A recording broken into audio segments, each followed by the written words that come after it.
It's a lazy afternoon. Birds chirp outside. The living room is peaceful.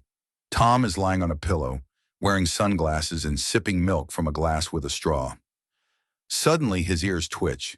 He hears a faint creak from the kitchen. He slowly peeks toward the kitchen and sees the refrigerator door swinging slightly. A tiny shadow zips past. Tom's eyes narrow. "Jerry," he whispers under his breath. He immediately throws away the milk and pulls out a trap kit labeled Deluxe Mouse Catcher 3000 from under the couch.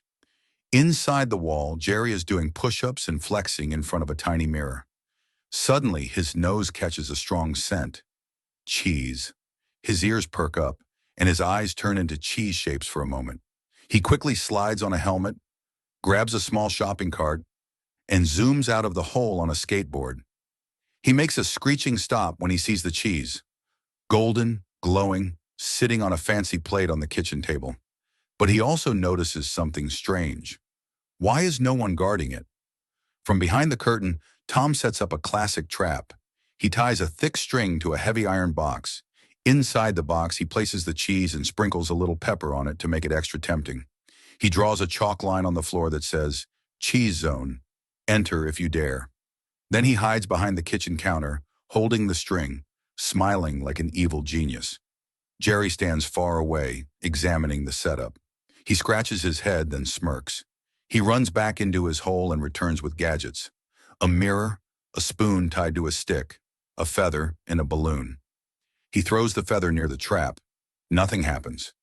He pushes the balloon forward using the spoon. Still no reaction. Then he tiptoes closer, pretending to fall asleep mid-walk.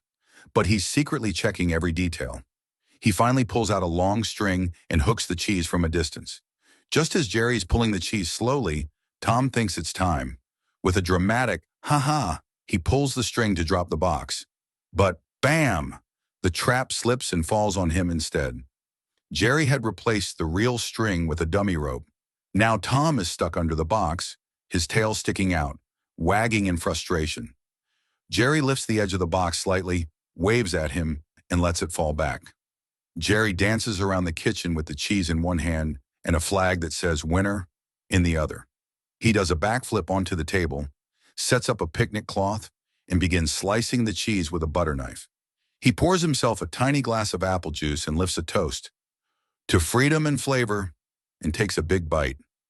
Meanwhile, Tom is still under the box, trying to call for help by tapping on it like a drum. Tom slowly wiggles his way out from under the box but is dizzy. His fur is flat and his eyes are spinning. He crawls toward Jerry, who is now reading a newspaper that says, "Mouse outsmarts cat again. 49th time." Tom tries sneaking up again, using a balloon to float above. But Jerry hears the balloon squeak and looks up. He pops it with a fork. Boom! Tom crashes into a cake on the table and slides down onto the floor. Jerry pulls a tiny curtain over his mouse hole and puts a "Do Not Disturb Nap Time" sign outside. From inside, we hear music and crunching sounds. Tom, covered in cake and cheese crumbs, lies on the floor. The clock ticks quietly in the background. A drop of cheese lands on Tom's nose. He licks it and sighs. Suddenly, he smiles, eyes light up, and he pulls out trap plan number 50 from behind his back. The war isn't over yet.